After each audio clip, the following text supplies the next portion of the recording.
Well, hello everyone. It is 7 o'clock and September the 19th, and this is the virtual office hours. So as you can see, I'm sharing my screen with you so that you can see the announcement that I posted a little while ago reminding you of today's office hour. So what I thought I would do is give you some information for those of you that are doing service learning. So if you'll notice, I have a new link here in Blackboard. I'm hovering my mouse over the service learning link on the left-hand side of the login page in Blackboard for the course. So you click on that link, it'll open up to a folder where you will have all the service learning components that you need under this link, including assignment guidelines, links to the forms for service learning, examples, and where you will be uploading all of the service learning components. The reason I have a separate tab for service learning is I didn't want to have you dig back through previous modules to find that assignment link. All right, so let's go inside the folder and I'll go through each of the items. So the first item is the service learning guidelines. Those of you who chose service learning as an option have already let me know. I know who's doing service learning. Some of you have still not responded that you're doing either service learning or community agency report.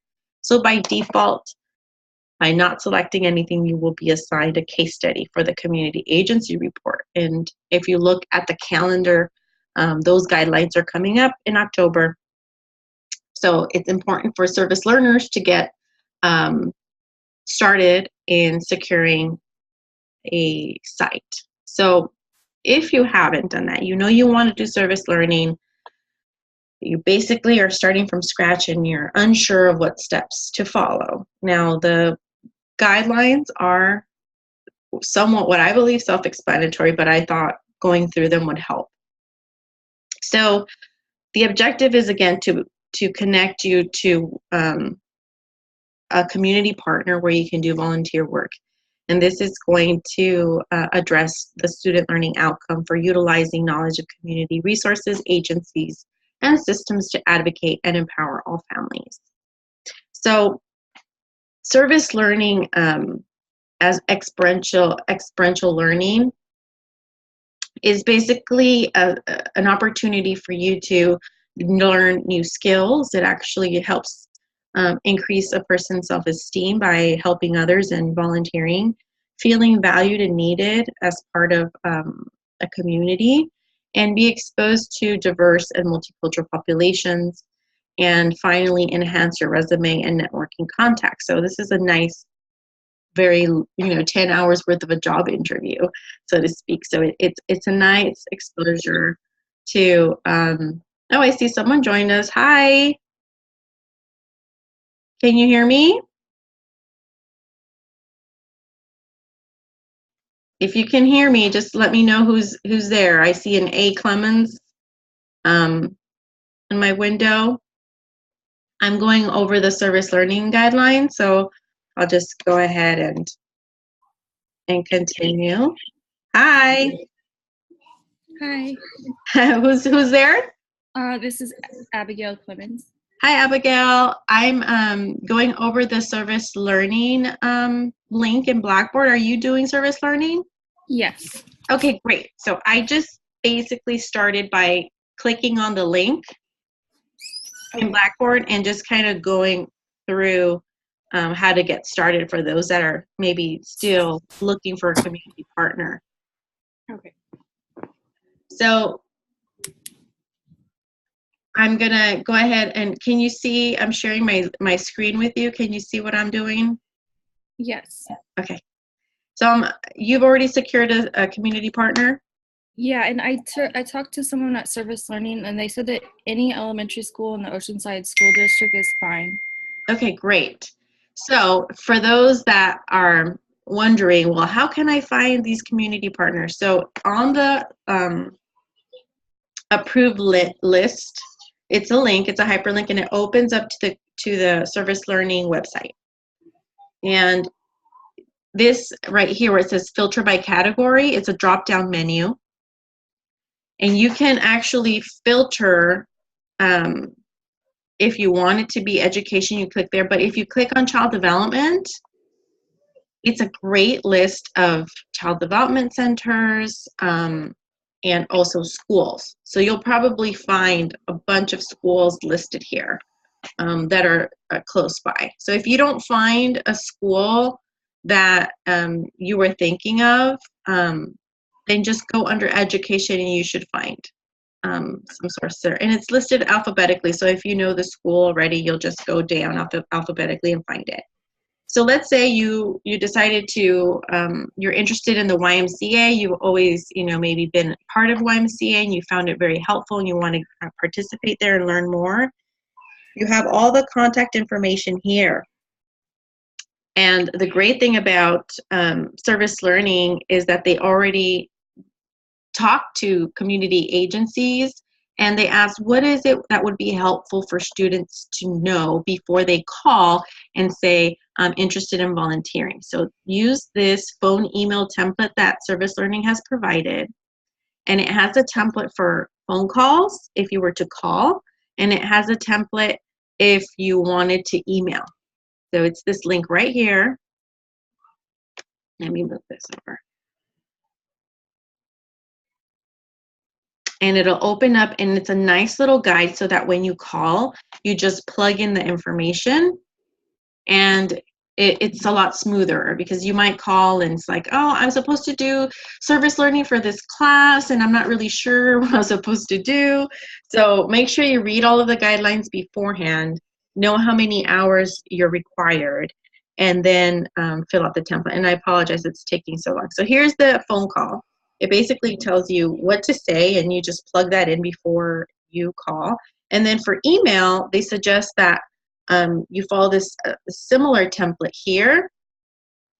And then it has this little schedule that you want to fill out before so that you know what days and hours you are available. Okay, so that you have everything prepared before you call. Okay, any questions about that? I just wanted to mention that, well, for me, it's convenient doing it at the elementary school that my kids are at. But also, if you haven't gotten proof of your vaccinations and your TB test and your the flu shot, they don't require that at the elementary schools. They just need your ID. So that's great. So different schools will have their own requirements. So depending on the child development center might have very specific requirements, and elementary schools have their own. So make sure that when you call and you do make an appointment that you do ask, are there any special requirements? And usually they'll have an orientation for you before you get started. So once you've chosen, your community partner and you've reached out and they've responded to you saying, yes, we need you, or yes, we would be happy to have you, then you're going to need to complete the service agreement form. And that's the form that you're going to turn into me. If you do require a TB test, Maricosta College Health Services provides the test at no cost to you. Okay. So if I go back to Service Learning link here, you have all the forms. So this is the student agreement form that you need to have filled out by yourself and by the supervisor. Sometimes it's HR, sometimes it's the teacher directly, but this is the form that's really important that you fill out and you have signed before you start volunteering for the class requirement of 10 hours.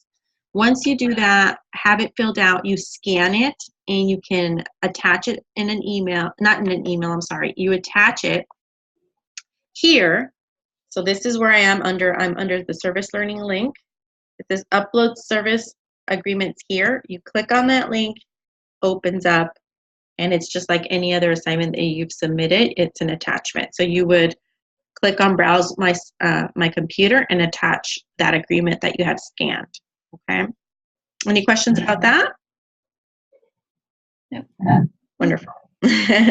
So once you have your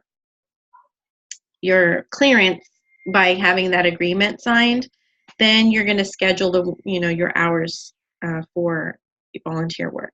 Now, it's 10 hours for me for the course, my requirement, but if you do an additional 5 hours, Service Learning and MiraCosta will give you a certificate. That's really nice to have on your resume and in your transcripts if you're going to transfer. So again, that's just something to consider if you're willing to do additional hours. But for this requirement for the course, it's only 10. Now, each time you volunteer, you're going to take a timesheet. And that timesheet, again, is, you just go under forms. So I don't want to confuse where I am. So if you go back to Service Learning, every single link that I have here takes you wherever it is that you need to go. So where it says timesheets, upload timesheets, the timesheet forms, again, you can access them from Service Learning. Now, if you go to Service Learning physically, you get a packet, and they're color-coded pages. So the reason I didn't use colors in my orientation is that I didn't want to confuse for those that are simply using online. So every time you go, make sure you take this timesheet and have the supervisor sign it each time you go. Now, if your supervisor is not there, have someone else sign it, but make sure you complete the student information and the supervisor's name should be signed. And when you are done with this timesheet, if you need another timesheet, just get another copy. Then you'll do the same. You'll scan and upload once you're done with your hours, and you'll do it here under upload timesheets. Now, I don't want to get ahead of myself. So what do you do once you start? So once you start volunteering, you're going to ask the community partner to let you know what your role is going to be. And you want to emphasize that you want to work with children or work directly with the patrons of that particular establishment, whether it's a school, whether it's a food bank, or wherever you're doing your service learning, and that you want to work directly with the population that community partner serves. When you leave, I want you to journal your experience. And then I want you to go back to what we've learned, and especially your readings, and connect concepts to your experience. So what I've provided here is a guide for field notes, but also sample field notes from a previous semester student who was kind enough to let me share it with other students. And you don't have to follow the exact same format per se, but it's a nice model to follow. She had a textbook to follow, so your examples from the text will be examples from your readings. So if you, for your first service learning experience, your first hour, just provide a general site description to kind of give me an idea of where it is that you're doing your service learning. And then your narrative will give me the date, the time, and how many hours you were there. And as you can see, it's about a paragraph of something that grabbed your attention that you were able to connect to what it is that we were learning. So we just learned last module about schools. We talked about formal education and informal, well, the readings talked about formal and informal education. So in this particular case, you could connect, the student connected the school and the functions of the school. And so that's basically what you want to be doing every hour. What did I do that's connected to what I'm learning in the class? Okay. Any questions about that? I mentioned to you in the last the last time I was on here that yeah, I'm already signed up to volunteer in my daughter's classroom for like one day for like something specific, like assessments, and then another day to help them with their writing.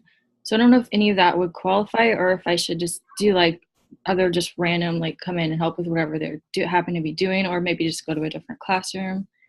I think you could apply what it is that you're doing there, because this particular student here, she was helping with the after school program. And so she did everything from helping children one-on-one to setting up games for activities. So it really is whatever your interactions are with the population you're volunteering, you can connect that. you might make observations like the relationship that the teacher has with the parents. You might make connections to how the school functions and has expectations for the teachers, and how maybe the communication between the school and the families are. Well, there are many components within the school that you can maybe connect to socialization in general, because there's many different ways in which we're learning, both on purpose and accidentally. So we've just talked about intentional and unintentional socialization in our papers. So anything that you can connect to maybe a child. Maybe you'll notice a child has an IEP, an individual educational plan for maybe a special need like speech. And so you might be able to connect that with concepts that we're learning from school, like laws that have been put into place, making it possible for them to be mainstreamed into the classroom. So I don't know if that answers your question. Yeah. Yeah, so there's always, if you dig a little bit and reflect on what you're doing and what you're seeing and observing, like peer relationships, for example, how that's connected to the course. Okay. And so that's that template. And let me close these windows. So let's go back to service learning, the folder. After you complete your hours, you'll be uploading them in Blackboard. And when you're done with your 10 hours, you're going to reflect on your experience. And it's nice to be able to go back to your field notes and see the connections that you made. I have a rubric here for how to write your reflection, and I also have a sample reflection paper for you to look at. So at the end, when folks who are doing the community agency report share their experience in researching an agency for a case study that I give them, you're going to be sharing your service learning experience with them. So it'll be a nice opportunity for everyone to hear what services are out there in your firsthand account and working directly with a particular agency. At the end, you'll also upload evaluation forms. You'll evaluate the service learning program at MiraCosta, and then your supervisor will evaluate your work at the site. And it has no bearing on your grade, nor do you have to upload that with your transcripts or anything. But if it is positive, then you will want to maybe save that letter and ask them if you can share that evaluation. If they say wonderful things about you, then of course you use it to your advantage. But as long as you can complete the hours and you participate fully, regardless of if you're late all the time, and that helps me work with you. If you miss a lot of hours, they may not allow you to go back and make up those hours because they've committed to a certain block of time and time frame with you. But other than that, you'll want to upload those forms as well when you're done. And if you're on campus, you could always come by my office and drop them off if that's easier. But I know you're taking an online class for the flexibility, so I'm sure most of you will be uploading and submitting here under this service learning link. Any questions that you have that I didn't answer? I don't think so. Okay, great. Well, I'm going to go ahead and I'm going to turn off the video, and I will post the video in Blackboard.